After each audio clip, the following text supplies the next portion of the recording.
नमस्कार, चर्चा में आप सभी का स्वागत है। ताज, संगमरमर पर लिखी एक कविता, एक इबारत, प्यार की निशानी। शाहजहां ने भी जब ताज को बनवाया था तो ये नहीं सोचा था कि ये दुनिया का एक अजूबा माना जाएगा। 7 अजूबों की दौड़ में एक बार फिर से हमारा ताज शामिल हो गया है। लेकिन सवाल ये है कि क्या वो 7 अजूबों में शामिल हो पाएगा? ये एक बड़ा सवाल है और हम सबको इसके लिए कोशिश करनी है।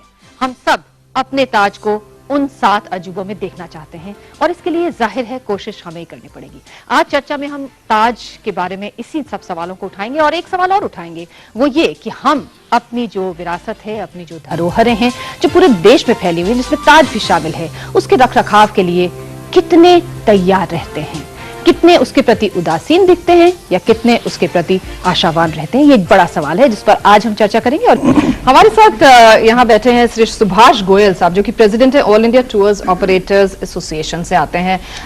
गोयल साहब, ताज को देखने के लिए तो दुनिया उमड़ती है। आपको लगता है कि इस तरह की मुहिम से, और अगर कहीं 7 वंडर्स में भी ताज शामिल हो गया, जो भी प्रक्रिया उसके लिए अपनाई जा रही हो, भले ही उस पर लोगों में मत ना हो, क्या आपको लगता है कि इससे और ज्यादा लोगों में ताज को देखने की ललक बढ़ेगी?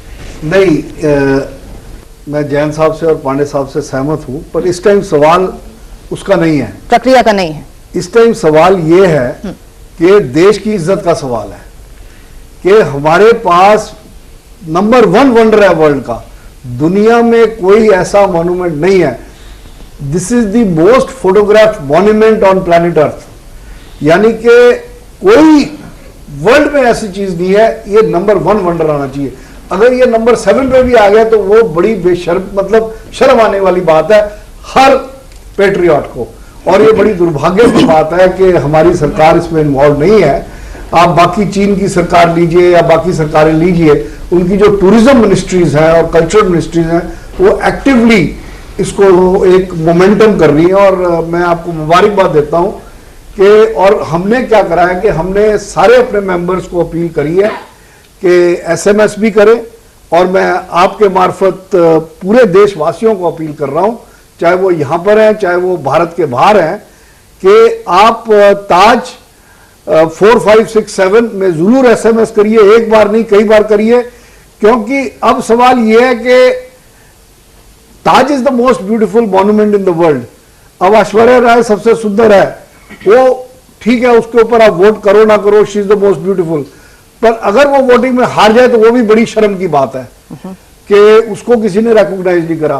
तो हमारे पास ताज है, ये बात की बात है, ये बात पे इस पे टिप्पणी करेंगे। इस टाइम 7 तारीख हमारे सामने है। हर देशवासी का ये फर्ज है कि ज्यादा से ज्यादा एसएमएस और साइट पे जाके newwondersoftheworld.com पे आप इसको करिए, जितना कर सकते हैं, और अपने सारे स्टाफ को कहिए।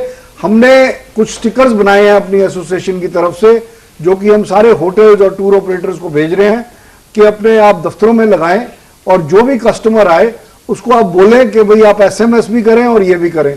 और मैं सारे चैनल से अपील करता हूं, क्योंकि ये क्वेश्चन किसी इंडिविजुअल पब्लिसिटी का नहीं है, किसी गाने में बेस्ट सिंगर का नहीं है, बेस्ट जोकर का नहीं है, ये सवाल है देश की इज्जत का। और इसमें हर चैनल को अपने हर प्रोग्राम में जिसमें आप एसएमएस करते हैं, चाहे वो इंडियन आइडल है, चाहे वो कुछ भी है, उसमें हर आदमी को आप एक अपील करिए कि भाई आप एसएमएस करें और ये लाइनर्स होने चाहिए। जी गोयल साहब, मेरे ख्याल से आपकी अपील जरूर सुन रहे होंगे लोग, जिस तरह से आपने पैरवी की है ताज की, और करें भी क्यों ना। हम चाहते हैं कि ताज 7 वंडर्स में शामिल हो जाए और सबसे ऊपर शामिल हो। क्यों गोयल साहब? सबसे ऊपर होना इसलिए जरूरी है कि it is the only monument in the world जो कि it is built for the love of a woman. तो अगर आप किसी से भी प्रेम करते हो, चाहे वो आपकी प्रेमिका है, चाहे आपकी बीवी है, चाहे आपकी बच्ची है, चाहे कोई है, चाहे आपकी मदर है, if you believe in love, if you believe in women, that every women has to vote for the Taj, everyone who loves has to vote for the Taj. और अगर इसमें आप रह गए, चूक गए, यार ये तो हो ही जाना है, यार ये तो वंडर है ही, तो फिर ये एक देश के लिए और हमारे पेट्रियोटिज्म के लिए, हमारी नेशनलिज्म के लिए, हमारी नेशनल प्राइड के लिए बहुत ज्यादा शर्म की बात होगी। इट इज नाउ और नेवर। गोयल साहब से पूछते हैं, जो टूर ऑपरेटर्स हैं वो क्या फील करते हैं इस बारे में, क्योंकि जो टूरिस्ट है वो अक्सर परेशान भी हो जाता है वहां पहुंचकर, जैसे कि जैन साहब कह रहे हैं। वो सारी चीजें हैं, काफी इंप्रूवमेंट्स भी हुई हैं। इस टाइम क्वेश्चन वो नहीं है। इस टाइम एक ब्रेक में एक बड़ा अच्छा पॉइंट उन्होंने उठाया था, मैं चाह रहा था कि वो रिपीट करें, कि जितनी हमारी एम्बेसीज हैं उनको एक सर्कुलर निकालना चाहिए, एम्बेसीज के मार्फत अपील करनी चाहिए, एक पोस्टर होना चाहिए। जितने हमारे ट्रेडिंग मिशंस हैं और हमारे में से जितने भी आप व्यूअर्स हैं, किसी क्लब में, किसी अपने दफ्तर में, जो किसी भी महकमे में काम करते हैं, मिलिट्री में हैं, पुलिस में हैं, होम गार्ड्स में हैं, रेलवे में हैं, आप सबसे अपील है कि अपने सारे रेलवे के अंदर सारे कर्मचारी एक मोमेंटम चला दें, क्योंकि हमारे पास सिर्फ 10-15 दिन बचे हैं। इस 10-15 दिन में आपकी इज्जत का, आपके देश की इज्जत का, आपके प्रेम की इज्जत का और एक लव फॉर अ वुमन की इज्जत का सवाल है। अगर आप इसमें कुछ भी आपको विश्वास है तो SMS करें, अभी करें, ताज 4567। जी, मेरा काम गोयल साहब आप बहुत बखूबी कर रहे हैं, थैंक यू वेरी मच।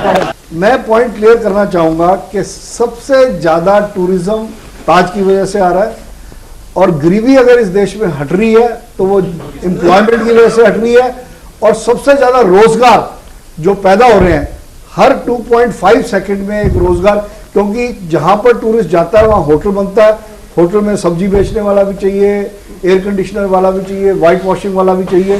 तो इस टाइम ताज जो गरीबी हटा रहा है, और कोई मॉन्यूमेंट नहीं है जो बिल्कुल साफ है, ताज के लिए वोटिंग करनी है। ताज को हमें 7 वंडर्स में, 7 अजूबों में शामिल करना है, और इसके लिए हमें SMS करना होगा। SMS करिए ताज नंबर 45674567 पर और ताज को जिताइए, क्योंकि ताज हमारी शान है। इसी के साथ ये कार्यक्रम हम खत्म करते हैं। आप सभी का धन्यवाद यहाँ आने के लिए। फिर आपसे अगले हफ्ते मुलाकात होगी। देखते रहिए DD न्यूज।